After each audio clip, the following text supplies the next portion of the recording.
ವಿಜಯನಗರದಲ್ಲಿ ಮಳೆಗಾಗಿ ರೈತರಿಂದ ವಿಶೇಷ ಪೂಜೆಯನ್ನ ಮಾಡಲಾಗ್ತಾ ಇದೆ. ಒಂದು ಕಡೆ ನಿರಂತರವಾದಂತಹ ಮಳೆ, ಮತ್ತೊಂದು ಕಡೆ ನೋಡಿ ಮಳೆಗಾಗಿ ರೈತರು ವಿಶೇಷವಾದಂತಹ ಪೂಜೆ ಮಾಡುವಂತಹ ಪರಿಸ್ಥಿತಿ ನಿರ್ಮಾಣ ಆಗಿದೆ. ಉತ್ತರ ಕರ್ನಾಟಕದ ಭಾಗದ ಜನರಿಗೆ ಇದೊಂದು ರೀತಿಯ ಸಂಕಷ್ಟ. ರುದ್ರಾಭಿಷೇಕ ಮಾಡ್ತಾ ಇದ್ದಾರೆ, ಪಂಚಾಮೃತ ಅಭಿಷೇಕವನ್ನ ಮಾಡಿ ಪೂಜೆಯನ್ನ ಸಲ್ಲಿಕೆ ಮಾಡ್ತಿದ್ದಾರೆ. ಮುಂಗಾರು ಮಳೆ ಕೈಕೊಟ್ಟಿದೆ. ತುಂಗಭದ್ರಾ ಡ್ಯಾಂನಲ್ಲಿ ನೀರಿಲ್ಲ, ಬರಗಾಲ ಅಂತ ಹೇಳಿ ಘೋಷಿಸಲಾಗಿದೆ ಅಂತ ಹೇಳಿ ರೈತರಿಂದ ಆಗ್ರಹ ಕೇಳಿ ಬರ್ತಾ ಇದೆ. 50,000 ಪರಿಹಾರ ನೀಡಬೇಕು ಅಂತ ಹೇಳಿ ಸರ್ಕಾರಕ್ಕೆ ಮನವಿಯನ್ನ ಕೂಡ ಮಾಡಿಕೊಂಡಿದ್ದಾರೆ.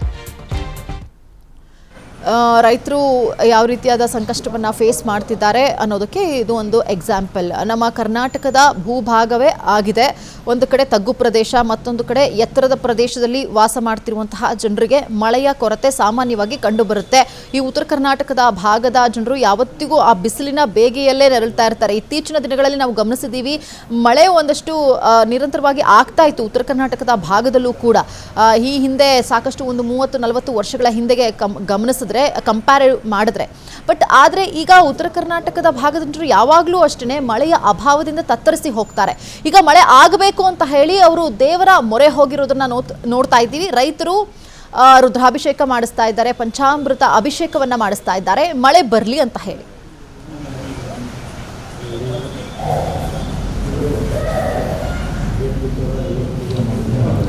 ರಾಜ್ಯದಲ್ಲಿ ಮುಂಗಾರು ಮಳೆ ಕೈಕೊಟ್ಟಿರೋದ್ರಿಂದ ರಾಜ್ಯದಲ್ಲಿ ಈಗಾಗಲೇ ಭೀಕರ ಬರಗಾಲದ ಪರಿಸ್ಥಿತಿ ನಿರ್ಮಾಣ ಆಗಿದೆ. ಒಂದು ಕಡೆಗೆ ಮಳೆಗಾಗಿ ಸಾಕಷ್ಟು ರೀತಿಯಲ್ಲಿ ಪ್ರಾರ್ಥನೆ ಪುನಸ್ಕಾರಗಳು ಕೂಡ ದೇವರನ್ನ ಮೊರೆ ಹೋಗ್ತಕ್ಕಂಥ ಪ್ರಯತ್ನ ಕೂಡ ನಡೀತಾ ಇದೆ.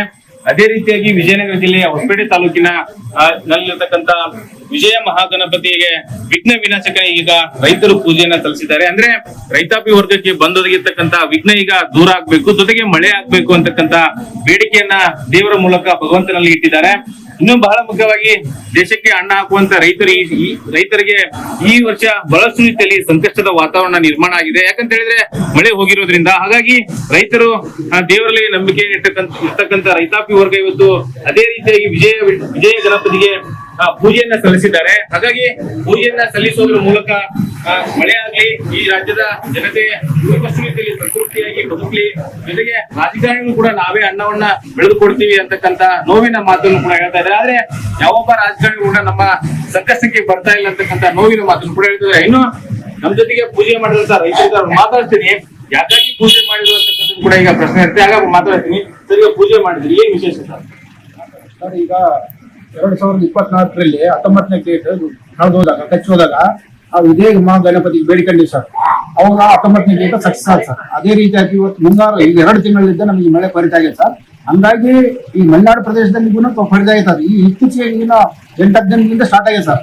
ಹಂಗಾಗಿ ನಮಗೆ 9.57 TMC ನೀರು ಅಷ್ಟೇ ಸಂಗ್ರಹ ಆಗಿದೆ ಸರ್. ಹಂಗಾಗಿ ಇವತ್ತು DK ಶಿವಕುಮಾರ್ ಒಂದು ಆದೇಶ ಹೊರಡಿಸ್ಯಾರ, ಯಾವುದೇ ರೀತಿಯಾದ ಜಲಾಶಯ ನಂಬಿಕೆ ಅಂದ್ರೆ ಬಿತ್ತನೆ ಮಾಡಕ್ ಹೋಗ್ಬೇಡ್ರಿ ಅಂತ ಹೇಳಿ. ಬಿತ್ತನೆ ಮಾಡೋದಿಲ್ಲ, ಮಾಡಬಾರ್ದು ಅಂದ್ಮೇಲೆ ನೀವು ರೈತರಿಗೆ ಏನಾದ್ರೂ ಘೋಷಣೆ ಮಾಡ್ಬೇಕಾಗಿತ್ತು. ನೀವು ಸುಮ್ಮನೆ ಬಿತ್ತನೆ ಮಾಡಬಾರ್ರಿ, ನಿಮ್ಮ ಒಟ್ಟಿಗೆ ಮಣ್ಣು ತಿನ್ಬೇಕಾ ರೈತರು?